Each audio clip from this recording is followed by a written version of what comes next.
Merci Nel, et merci pour l'invitation de faire partie de ce panel.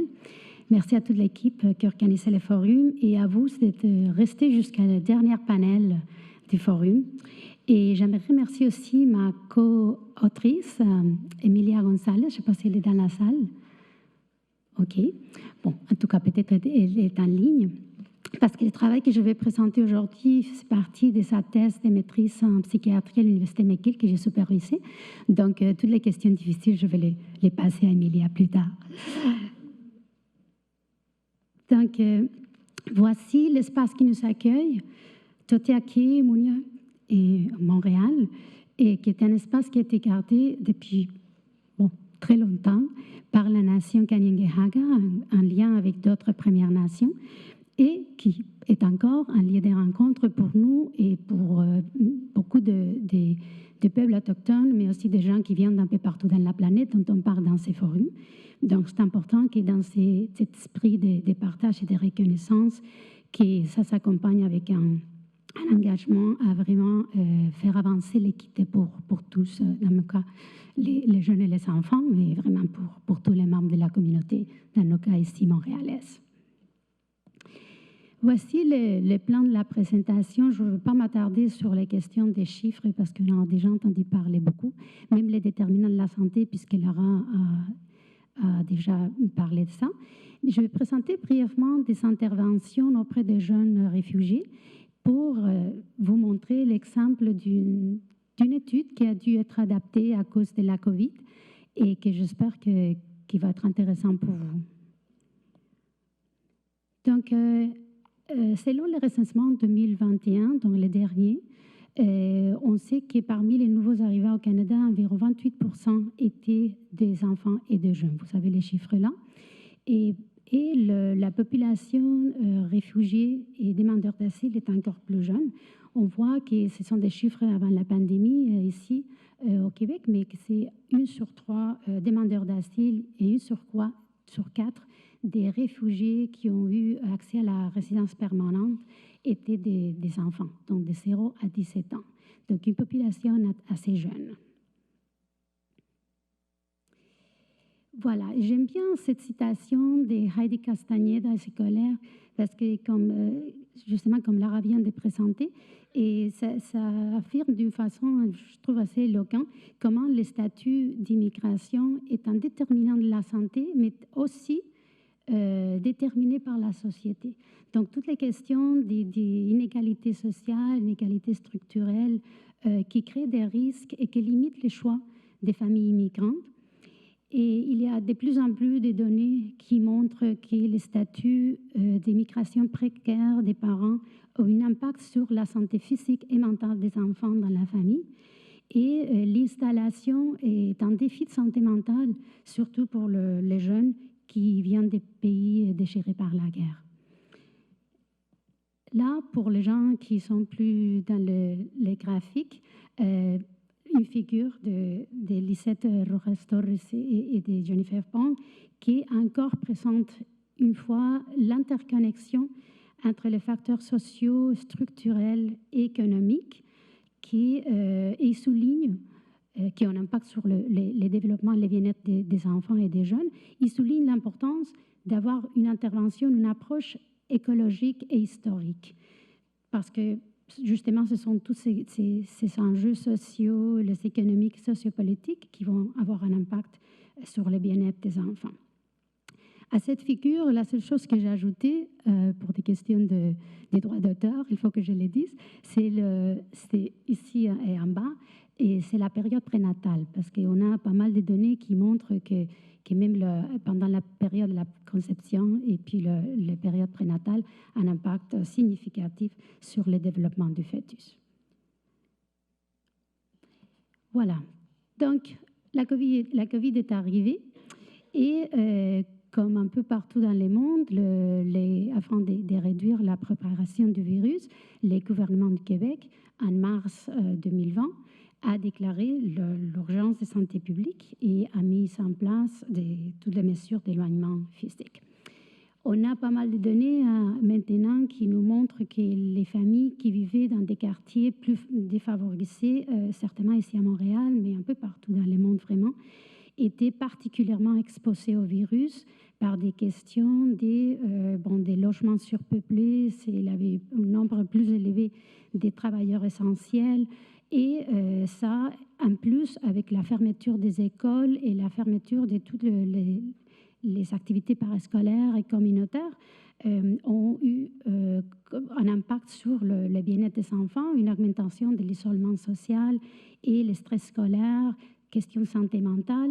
Donc, des défis qui sont normalement rencontrés par les jeunes réfugiés lors de leur réinstallation étaient amplifiés lors de la pandémie.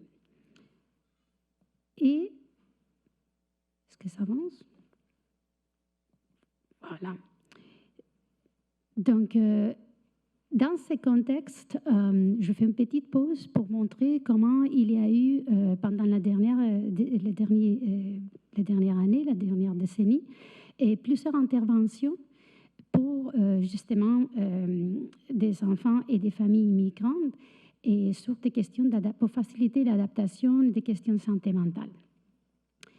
Là, il y a des interventions au niveau individuel, au niveau des parents, au niveau familial et au niveau communautaire. Moi, je vais me concentrer sur le niveau communautaire pour vous montrer l'étude, mais c'est pour dire que bien que les données probantes sont limitées vis-à-vis les preuves de l'efficacité de ces interventions, il y a quand même des résultats prometteurs, disons, à tous ces niveaux.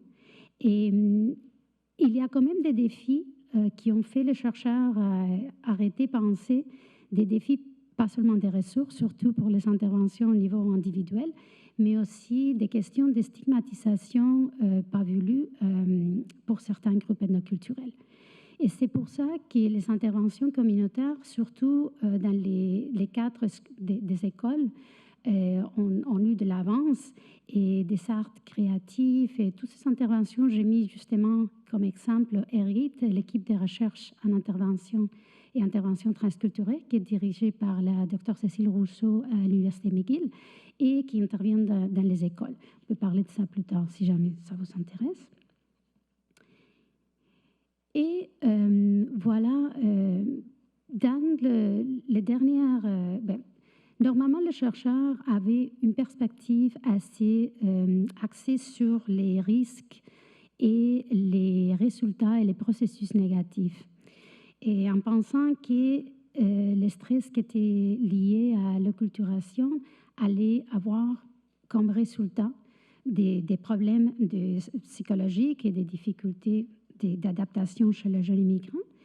Et cependant, ce qu'on trouve, les recherches nous montrent que malgré tous ces défis qui existent certainement, les jeunes s'adaptent à leur nouvelle réalité, en réalité, et s'en sortent plutôt bien.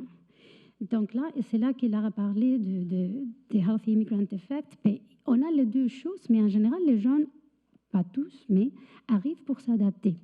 Et c'est pour ça qu'il y a eu parmi les chercheurs une attention grandissante en se centrant sur la résilience et qui a déplacé l'attention des enjeux, des résultats, des processus négatifs vers des résultats et des processus positifs. Pour ça, j'ai mentionné quelques cadres de référence comme les cadres du développement positif de la jeunesse ou les recherches qui nous montrent, et j'ai mis là, je crois que oui, les méta-analyses qui avaient été faites par Guyenne et Bonnet-Martinez, qui montraient comment les biculturalismes a une association positive et significative avec l'adaptation, dans l'adaptation psychologique et aussi l'adaptation culturelle. Donc, voici l'étude. L'étude était en partenariat avec un organisme communautaire qui s'appelle CESA. Je ne sais pas s'il y a quelqu'un de CESA dans la salle ou peut-être en ligne. Ça nous ferait grand plaisir. Bon, c'est un programme d'accueil communautaire à Montréal qui est vraiment gestionné par des bénévoles complètement et qui offre des cours individualisés des langues et des activités culturelles, normalement le samedi matin, moi que ça a changé, mais pendant la période de l'étude, c'était le samedi, et qui est ancré dans un cadre de résilience. L'étude avait deux objectifs principaux, et de décrire les expériences vécues par les jeunes en participant à ces activités et comment ça contribue à leur bien-être, et aussi d'identifier des stratégies dans l'adaptation de ces services, parce qu'ils ont dû passer de services en présentiel à des services en ligne pour les gens réfugiés pendant la pandémie. Donc avant la pandémie, les plans, et c'est ça les plans que le comité d'éthique avait approuvés, c'était tout beau, c'était de faire des entrevues avec les jeunes et puis des discussions des groupes avec les animateurs. Et puis les moments qu'on a eu la question de distanciation physique, on a dû changer les entrevues pour des photojournaux, des journaux de photographie qui finalement ça a été utilisé avec 6 jeunes. Et on peut parler plus tard des défis des recrutements. Ça a été quelque chose. Emilia pourrait vraiment parler de ça. C'était des jeunes de 11 à 17 ans qui venaient un peu partout, Cameroun, Tchad, Liban et l'Ouganda, Tchad et Venezuela, et qui étaient suivis des entrevues en ligne, des entrevues semi-structurées avec les jeunes, et trois groupes de discussion et avec les animateurs de CESA, et l'observation de ces rencontres de travail. Parfois, je mets pas assez de pression. OK. Bon. Une chose qui était importante, c'est du départ, c'était l'approche qu'on avait, c'était en collaboration avec l'organisme communautaire. Là, c'était pour nous, pour tous, important d'intégrer les besoins et les priorités de l'organisme communautaire. Et là, on l'a fait à travers la méthodologie. Donc, par exemple, les questions dans les entrevues avec les jeunes, il y avait des questions qui avaient été ajoutées en collaboration avec l'organisme communautaire pour leur donner des informations qui étaient toujours confidentielles, mais qui étaient importantes pour leur aider et raffiner son offre de services, mais aussi la collaboration en identifiant comment ils voulaient avoir les résultats de la recherche, comment ça serait utile pour eux. C'était clair que pour Emilia, ça faisait partie de sa thèse maîtrise, mais pour l'organisme communautaire, c'est quoi qu'ils voulaient attirer de ça. Et là, j'ai mis un exemple. Eux, ils avaient demandé à Emilia de développer comme un historique de l'organisme, qu'ils pouvaient les mettre en ligne, l'utiliser avec les bailleurs des fonds, justement parce qu'elle avait documenté toute l'évolution de comment l'organisme avait été mis sur pied, comment ça fonctionnait. Donc, voici l'infographie qu'il avait développée. Parfait, OK. Donc, il y a quand même quelques citations, je ne veux pas m'attarder trop, mais voici une citation qui montre comment les tuteurs ou les animateurs étaient des sources d'information et de soutien émotionnel pour les jeunes, et un lien vers des ressources publiques et des services publics, autant pour les jeunes que pour les familles. Donc, parce que ce n'est pas tant la langue qui en retire de la communauté et le soutien. Nous sommes des adultes bienveillants qui ne sont pas des parents. Deux éléments essentiels qu'on a documentés dans l'offre de services étaient le fait que c'était un programme qui était centré sur les relations. C'est essentiel de développer une relation individuelle significative entre l'animateur et les jeunes. Et aussi, c'est une intervention qui était axée sur les jeunes, donc axée sur les relations et les jeunes. Et ça veut dire que c'était en priorité leur apprendre comment communiquer avec des adultes et avec les autres étudiants, comment communiquer dans une autre langue, et de créer un espace d'apprentissage alternatif puisque les écoles étaient fermées, et de créer une certaine routine, une certaine structure, mais offrir aussi un espace de jeux et de loisirs. Et ici, les images sont des images des photojournaux, donc c'est une des filles qui a participé, qui a dessiné ça. OK. Voici une autre citation, cette fois-ci une des filles, qui parle encore de comment les activités l'ont tenu bien occupé et il a donné de l'inspiration. Et encore une citation, une image qui vient d'une des filles qui ont participé, qui a beaucoup aimé le service. Voilà la dernière citation qui vient des bénévoles. Et c'est un endroit où ils peuvent s'exprimer, peu importe la manière dont ils le font. Parfois, ils sont timides. Parfois, ils ne se sentent pas assez confiants pour parler en français ou en anglais. Donc, voici l'importance d'accompagner les jeunes dans l'apprentissage de la langue. Donc, dans les dernières deux diapos, ça va aller bien. Et qu'est-ce que nous avons appris? On a appris beaucoup de choses. On a choisi de souligner 4 choses ici. Et quand même, ça nous fait un plaisir de partager les publications qu'il y en a. Il y en a une qui s'en vient justement en interstice. C'est un numéro spécial qui a été coédité par Lara et Naïma Bentayev à Sherpa et qui s'en vient dans quelques jours, j'imagine. Donc, ça va être disponible pour tout le monde aussi. Donc, qu'est-ce que nous avons appris? D'abord, c'est important d'avoir des collaborations respectueuses avec les organismes, les partenaires, dès la conception. Donc, c'est rencontrer avant même de dessiner l'étude, de démarrer toutes les demandes d'éthique et tout ça. Donc, première rencontre, et puis tout au long du processus de la recherche. Important d'avoir cette collaboration respectueuse. Deuxième, de développer la confiance, ça prend du temps. Et c'est une chose qu'on sait, mais qu'on semble oublier. Les bailleurs de fonds l'oublient, on l'oublie.